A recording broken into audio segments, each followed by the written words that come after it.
electronic publishing.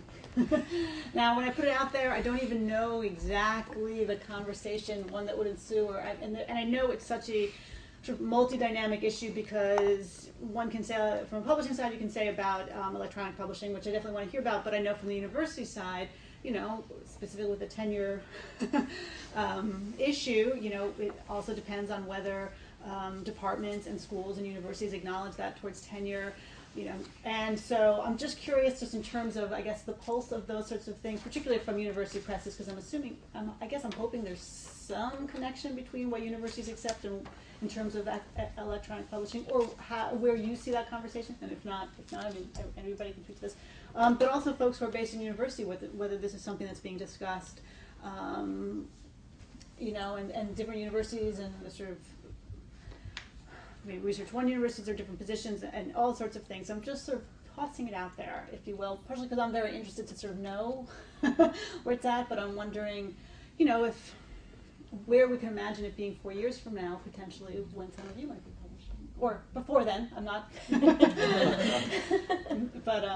But keeping that as a Do you mean sort of electronic only publishing? Like there's not a book? Well, no, I mean, just the hybrid thing. issue, all of that. I'd love to hear some conversation about it. Well, I can tell you that I think we just had a meeting the other day, and we were looking at the numbers of ebook sales. And I think, if I remember correctly, between this, and it's all moving fast, between this year and last year, we saw a 400% increase in ebook sales. Now, that's still only like thousands. You know, not even thousands. Yeah, I mean, that could be 10, and now, you know. Yeah, it's not that, but yes. Because that's really kind of where the numbers are. Yes, they're still not. They're not as big. I mean, they're maybe 10 to 12% of your book sales. So. Yeah. It's growing, but they're still pretty small. We're actually at, I think, 6% for ebook sales, and I saw the California editor recently, and she said it was also 6% for them. So I think some of us are in that terrain. That does not mean that by next year it couldn't be 10%, but that's still only 10%.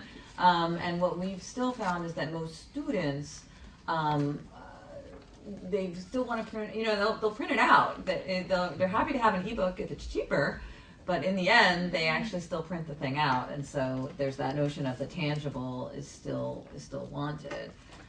It may change with iPad and, you know, with the way things are going. If things become more user friendly, I don't know.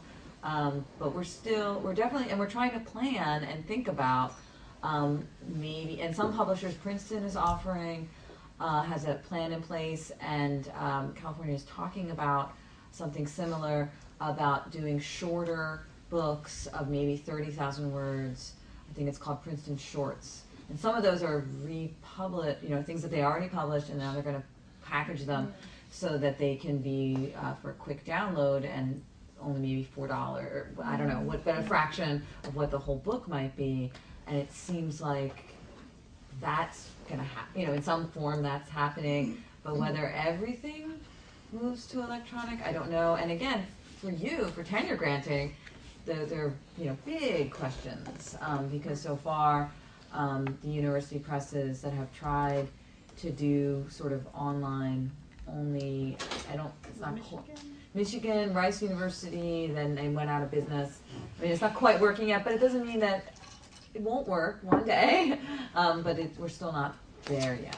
So when you're saying ebook numbers, when you're quoting your ebook numbers, when you're saying ebook, are you saying dual publishing, hard copy, and ebook, or are your numbers based on only ebook? Like we have sales. We can track the sales. How many of this book has sold in paperback? So how many of this book has sold as a hardback, so a library edition, and then how many have sold in the ebook? So NYU isn't doing exclusively. And most places are not. But that's okay. Are not. So the average is 6% of the books total. 6% of our sales, of our book sales. 6% are as ebook sales. So someone who bought this book not as a physical thing, but for a reader of some form. Either it's a Nook, it's a Kindle, it's an iPad, whatever it is. And it's not free to publishers, because we have to format all the things in all of those different processes, and we have to have repositories to store these things, and you know, there's this notion that, oh well, it's just so free and easy, and it's really not.